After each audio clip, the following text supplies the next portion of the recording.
All right, problem 6. Solutions to the differential equation dy dx equals xy cubed also satisfy the second derivative equals x cubed times the quantity 1 plus 3x squared y squared. We're going to let fy equals f of x be a particular solution to that differential equation with f of 1 equaling f of 2. Okay, part A. They ask us to write an equation for the line tangent to the graph of y equals f of x at x equals 1. So we want an equation of a tangent line. So I know I'm going to start with y equals mx plus b. Okay, first thing I want to do is find the slope, and then I know that that is the derivative, and dy dx is also a derivative. So I would like to find the derivative at x equals 1.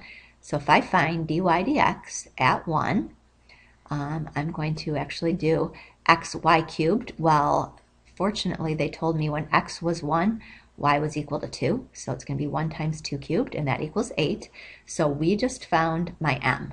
All right, we know that the x value is 1 and the y value is 2. So if I just finish this up here, I'm going to get 2 equals 8 times 1 plus b. So I'll get 2 equals 8 plus b. If I subtract 8, I'll get b equals negative 6. So the equation of my tangent line is going to be y equals 8x minus 6. All right, that answer was worth 2 points. I got 1 point for finding the derivative equaling 8, and then I got 1 point for the tangent line. All right, onward to part B.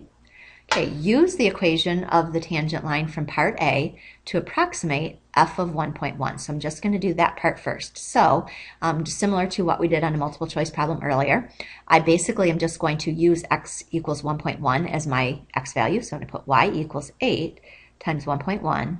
Oh, excuse me, it'll be minus 6. So I don't get a calculator, so I'm going to do 1.1 times 8. That will give me 8.8. So it's going to be 8.8 minus 6, and that will equal 2.8. So that will be my answer for that one. And then the second part of the problem, it says, given that f of x is greater than 0 for any number between 1 and 1.1, is the approximation for f of 1.1 greater than or less than the actual value? And explain your reason. Okay, what I'm going to do here is if I were to put, I'm going to take a look at the second derivative because I'm guessing there's a reason why they gave me the second derivative. I know that at x equals 1, if I were to plug 1 in, the point 1 I'll plug in, if I'm finding the second derivative, my y value is 2, so I'd get 2 cubed times 1 plus 3 times 1 squared times 2 squared. I'm not going to bother figuring that out, but hopefully you can see that that is going to be a positive answer. So since my second derivative is positive, I know that my graph is going to be concave up. And so if I just kind of think about this a second, if my graph is concave up, then that's what a concave up graph looks like. Then let's say this is a point 1.1 right here. If I drew the tangent line, notice that the tangent line is going to be underneath the curve. And since the tangent line is underneath the curve, that value that I'm estimating is right here, and you'll notice it's underneath the actual value. So it's less than the actual value. So what I would say, it said, is the approximation for f of 1.1 greater than or less than? I'm just going to say the approximation is less than f of 1.1.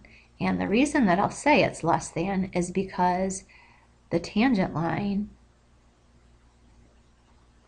lies under the actual curve.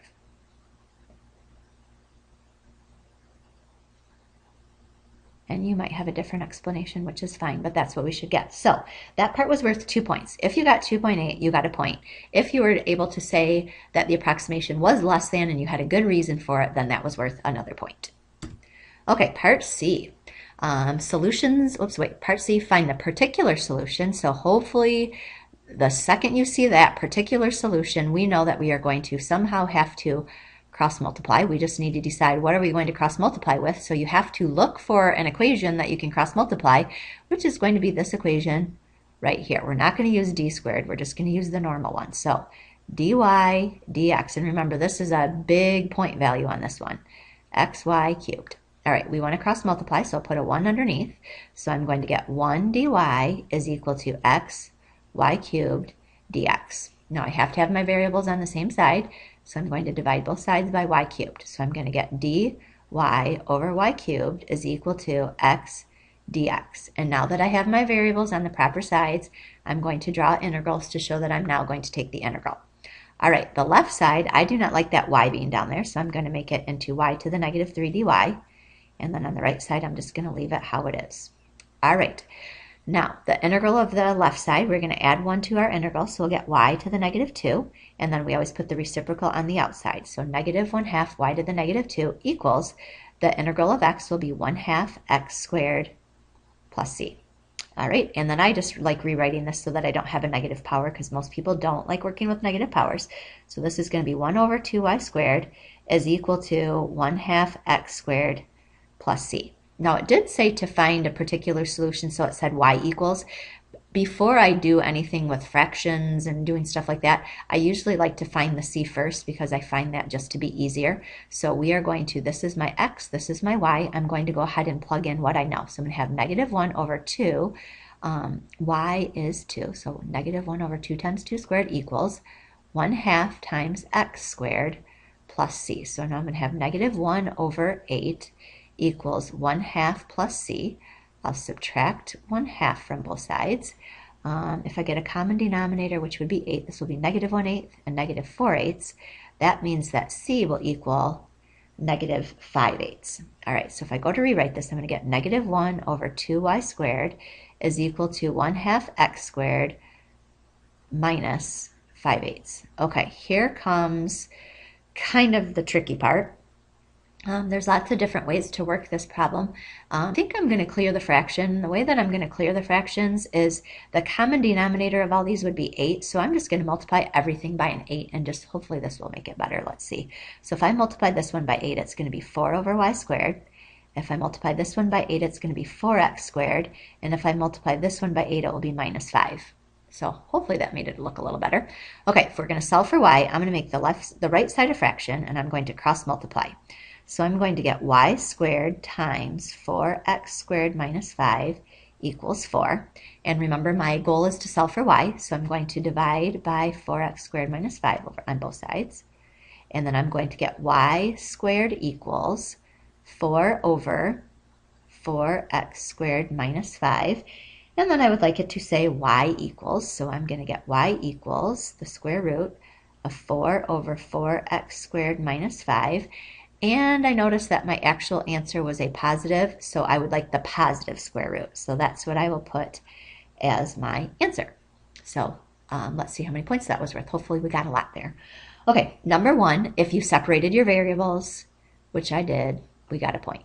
Okay, number 2, if you took the correct antiderivative right here, so if you did this, you got this, and you got that, you get a point. If you put plus c, just for putting plus c, you got a point. If you found c, you get a point. And then if you went this whole extra step, you'll just get 1 point. So notice, if you can't, once you find your c, if you can't get all the way through, don't worry too much because it was only worth a point. Everything else was worth most of the general points.